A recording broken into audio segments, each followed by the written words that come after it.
Hello guys, welcome to our channel. ഇന്നിവിടെ നമ്മൾ ഉണ്ടാക്കാൻ പോകുന്നത് ഇറച്ചിച്ചോറാണ്. ഇത് അതിലേക്കുള്ള ഐറ്റംസ് ആണ്. ഇറച്ചിച്ചോറിനുള്ള ഇറച്ചി ഒരു 1/2 കിലോന് ഇറച്ചി ഉണ്ട്. ഇത് ആദ്യം കുക്കറിലേക്ക് ഇടാം. ഇങ്ങനെ ഇടാം.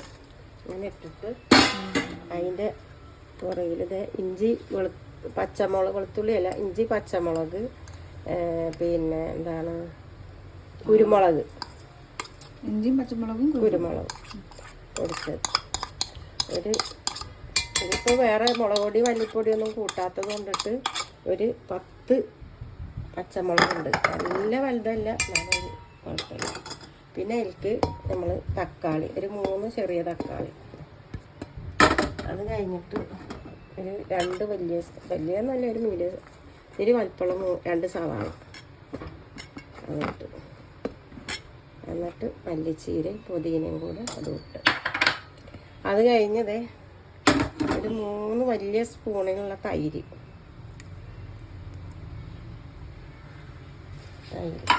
അതിനൊപ്പം ഒരു നാരങ്ങ പിഴിഞ്ഞത്.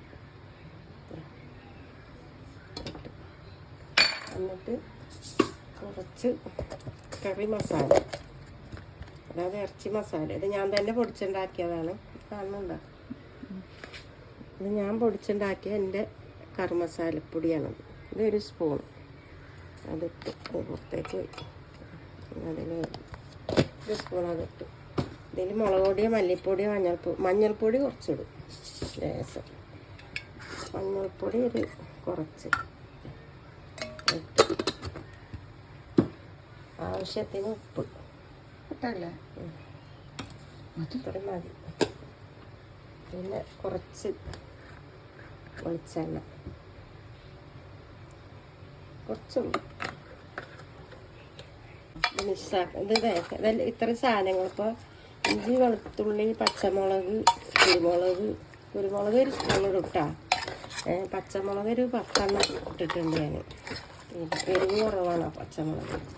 എന്നിട്ട് എല്ലാം കൂടെ അങ്ങനെ മിക്സ് ചെയ്യണം. വെള്ളമൊന്നും ചേർക്കില്ല. തൈര് ഉണ്ട്, തക്കാളി ഉണ്ട്, സവാള. അപ്പോൾ എന്ത് വരുമ്പോൾ അതിന് ഒരു വെള്ളം ഇതിലേക്ക് ഇറങ്ങും. ഇതെല്ലാം കൂടെ നല്ലോണം മിക്സാക്കണം. ഉപ്പും ഇട്ട മസാലകളൊക്കെ കൂടെ പിടിക്കാനായി. എന്നിട്ട് പിന്നെ അങ്ങനെ ഇളക്കി ഇത് പിടിപ്പിച്ചതിന് ശേഷം നമ്മൾ ഇത് കുക്കറിൽ അല്ല ഗ്യാസിൽ വെച്ച് ഒരു 3 വിസിലിനെടുക്കണം.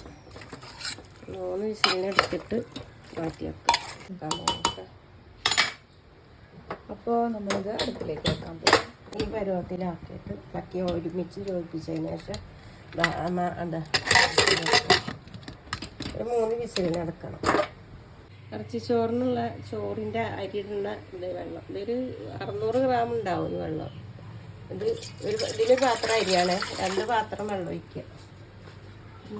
പട്ട, പൂവ്, ഒരു 3 കരയാമ്പൂ, ഈ പൂവ് ഒരെണ്ണം, 3 ഏലക്ക, ഒരു ഇത്തിരി കരിഞ്ചീരകം, ഇത്തിരി കുരുമുളക്. വെള്ളത്തിലേക്ക് ഇത് വെറുതെ ഇങ്ങനെ ഇട്ടാൽ മതി. ഞാനിങ്ങനെയാണ് ചെയ്യണത് കേട്ടോ. ഇനി വേറെ ആൾക്കാർ എങ്ങനെയാണെന്ന് അറിയില്ല. പൊടി ഇടുന്നുണ്ട്. ആവശ്യത്തിന് ലേശം ഉപ്പിടും. ഞാൻ വെള്ളം ഒന്ന് തിളച്ചിട്ട് 1 സ്പൂൺ ഉപ്പിട്ടാ. വെള്ളം തിളക്കുമ്പോൾ അരി കഴുകിയിട്ട് ഇടാം. ഇറച്ചി ചോറിൻ്റെ അരി. ഈ അരിൻ്റെ ഒപ്പം 2 മണി പിന്നെ ഉലുവ ഇടും ഇട്ടാ. ഒരു 1/4 ടീസ്പൂൺ. വേണ്ടവർക്ക് ഇട്ടാൽ മതി, ഇഷ്ടപ്പെടാത്തവർ ഇടണ്ട. ഇത് അറിയാൻ പാടില്ലാത്തവർക്ക് ചെയ്യാനാണ്. ഇറച്ചിച്ചോറ് എന്താണെന്നുള്ളത് അറിയാത്തവരുണ്ടാവുമല്ലോ, ചെയ്യണ എങ്ങനെയാണെന്നുള്ളത്. അതിനും കൂടി വേണ്ടിയാണ് ഇത് ചെയ്യാൻ കാണിച്ചു തരുന്നത്. ഞങ്ങൾ കുക്കറിലാണ് ഞാൻ എപ്പോഴും വെക്കാറ്. കുക്കറിലാണെങ്കിൽ എളുപ്പമാവും. ഒരു 2-3 വിസിലിന് തീരും പണി. ഇപ്പം ഞാനിങ്ങനെ കാണിക്കണത് ഇങ്ങനെ വേവിച്ചിട്ട് പകുതി വേവാകുമ്പോൾ വേവിച്ച ഇറച്ചി അതിൽ കൂട്ടിയിട്ട് വന്ന് ഇങ്ങനെയല്ലേ ടേസ്റ്റ് വരാം. ഇങ്ങനെയാണ് സാധാരണയൊക്കെ ഉണ്ടാവും. നമ്മളൊക്കെ മുമ്പൊക്കെ ഉണ്ടാക്കിയിരുന്നത്. ഇപ്പം എളുപ്പത്തിന് കുക്കറിലിടും. കുക്കറിൽ ഇങ്ങനെ ചെയ്യുക. എല്ലാം കൂടെ അരിയിട്ട് കഴിഞ്ഞിട്ട് അതിൻ്റെ ഒപ്പം വേവിച്ച ഇറച്ചി മസാല എല്ലാം കൂടെ കൂട്ടി ഇറച്ചി അതിലിട്ടിട്ട് 2-3 വിസിലിനെടുത്ത് അവിടെ ഓഫാക്കിയിടാം. എന്നിട്ടൊരു പാത്രത്തിൽ ഇളക്കിയെടുക്കുക. ഇങ്ങനെ ചെറിയ കടായിൽ അതായത് വട്ടച്ചെമ്പ് അതിലൊക്കെ ചെയ്യണതാണ് നല്ലത്. അതിന് തിളച്ച് വന്ന് ഇങ്ങനെ അതിൻ്റെ പാകത്തിന് എടുക്കുക. കുക്കറിൽ ചിലപ്പോൾ വേവ് കൂടും, അറിയാതെ വിസിൽ കൂടിയാലൊക്കെ ഇത്തിരി കുഴഞ്ഞും കൊണ്ടാവും. അതിനാണ് ഇപ്പോൾ ഇങ്ങനെ ചെയ്യണം. ഇങ്ങനെ ചെയ്യാൻ കുക്കറിലും ചെയ്യാം, അതിനനുസരിച്ച് ചെയ്യാൻ അറിയുന്നു എനിക്ക്. ഇത്രയേ ഉള്ളൂ ഇതിൻ്റെ. ഇനി ചോറ് ഇതൊന്ന് ഇത്തിരി വെള്ളം മാറ്റണം. മറ്റുമ്പോൾ ഞാൻ വേവിച്ച ഇറച്ചി ഇതിലേക്ക് ഇടുമ്പോൾ ഇതിൽ കിടന്നിട്ട് ഇറച്ചിയൊന്നും പോകുന്നു. അപ്പോൾ ആ ഇറച്ചി ഞാൻ 3 വിസിലെന്ന് പറഞ്ഞാൽ 4 വിസിലായി. അതിന് കുഴപ്പമില്ല. കഴിഞ്ഞു. ഇത് മൂടിയിടാം. ഇത്രയും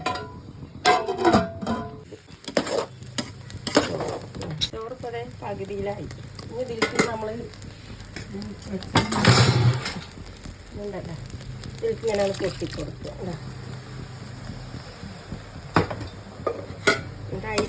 ഈ മസാലയുടെ വെള്ളത്തിലൊന്ന് കിടന്ന് ഒന്ന് വേവാണ്ട് ഒന്നും കൂടെ വേവും. ആ സമയത്ത് ഇത്തിരി നമ്മൾ കറി മസാല പൊടി ഉണ്ടല്ലോ അതൊന്ന് തുള്ളി കൊടുക്കണം. എല്ലാം കൂടെ ഇങ്ങോട്ട് ഇളക്കി ഒന്ന് ചെറിയ തീയിലിട്ട് കൊടുക്കുക.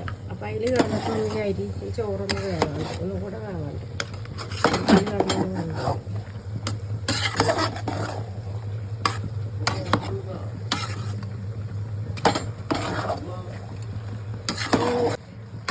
നല്ലോണം ഇളക്കിയില്ലേ, ഇങ്ങനെ ആക്കിയിട്ട് നമ്മളൊന്ന് ചെറിയ തീയിൽ വേണത് ഇങ്ങനെ ഇടാൻ.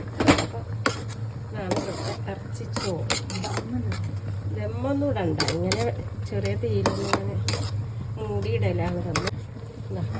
ഇത്രയും ദമ്മ് പോലെ ഇത് ഇങ്ങനെ ഇറച്ചിട്ട് വെച്ചിട്ട് മസാല ഇറച്ചി ബീഫിൻ്റെ മസാല ചെറിയ തീയിൽ ആ വെള്ളം നെല്ല് വലിഞ്ഞിട്ട് ആ ചോറൊന്നും കൂടെ വേവാനുണ്ട്.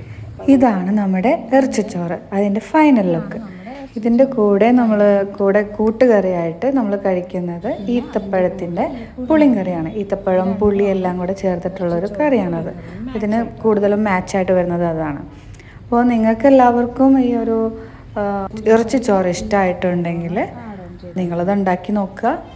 വളരെ സിമ്പിളായിട്ട് എങ്ങനെയാണ് ചെയ്യാന്നുള്ളത് ഈ വീഡിയോയിൽ എക്സ്പ്ലെയിൻ ചെയ്തിട്ടുണ്ട്. Okay, then bye. See you next video.